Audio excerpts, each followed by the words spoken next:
Like and subscribe and click the bell icon to get new video updates. Opinion: Trevor Reed is free. Now, it's time to save others like him. After being held hostage in Russia for nearly 3 years, U.S. citizen Trevor Reed has finally been released. In exchange, the United States commuted the sentence of a Russian citizen serving a 20-year sentence for conspiring to bring drugs into the country. Reed, a 30-year-old former Marine, had been imprisoned in Russia since 2019. He was sentenced to 9 years in prison on unsubstantiated charges, after a trial the U.S. ambassador to Russia called a theater of the absurd.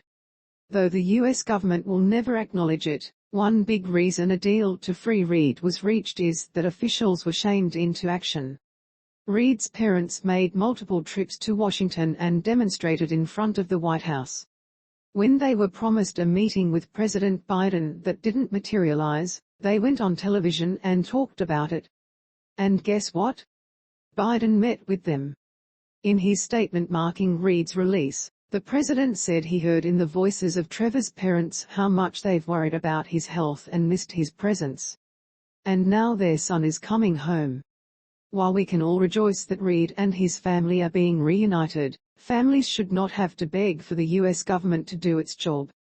Yet, at a time when more and more Americans are being taken hostage by foreign states and actors, families who succeed in gaining national attention for their loved ones seem to get faster results than those who stay quiet. That is a grim signal of where current U.S. hostage policy seems to stand. Since an official no concessions policy for hostages was first adopted under President Richard M. Nixon, bringing hostages home has almost always needed presidential intervention. This was something I acutely understood when I sat in prison in Iran waiting for President Barack Obama's decision. I do not mean that as a criticism of Obama or any other president. It's simply a reality for hostages and their families. As unsavory a proposition as prisoner exchanges and other deals with hostage takers may sound, those are the types of hard choices presidents are faced with, at least until we develop and implement credible and effective deterrents to hostage taking. These difficult decisions are compounded by the very tenets of our rules-based system. The Justice Department does not like the type of precedent set by trading criminals convicted in U.S. courts for Americans tried abroad in opaque and often illegitimate judicial proceedings. Then there are advisors to the president and other political figures who believe the political costs of such decisions outweigh the benefits, because domestic critics will weaponize any perceived concession. I understand this all very well. It's an unfair challenge. But it pales in comparison to what hostages and their families are forced to endure. Today, at least 40 other families are separated from loved ones being unjustly held by authoritarian regimes. As my colleagues and I reported last November, the issue of state hostage-taking is getting worse. In fact, the sheer scale of the crisis surprised many readers, including high-ranking government officials. This is not a partisan issue. As a country, do we believe that the U.S. government has a fundamental responsibility, legal, moral or otherwise, to do whatever it must to save citizens, or not? It's that simple a choice. And whatever approach we settle on, it must not differ based on the country holding the hostage, whether the hostage holds multiple citizenships, which party they support, or any other false dichotomy.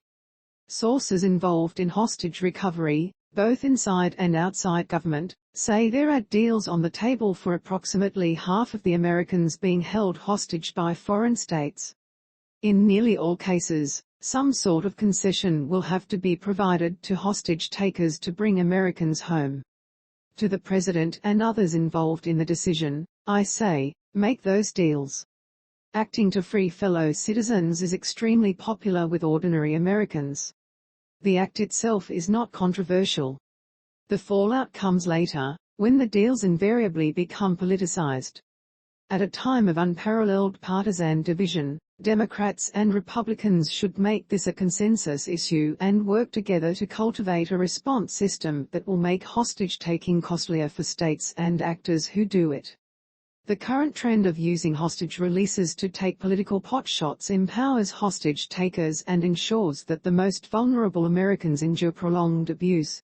As Trevor Reed returns home, and we as a nation welcome him with open arms, it's important that his release is not turned into a political football.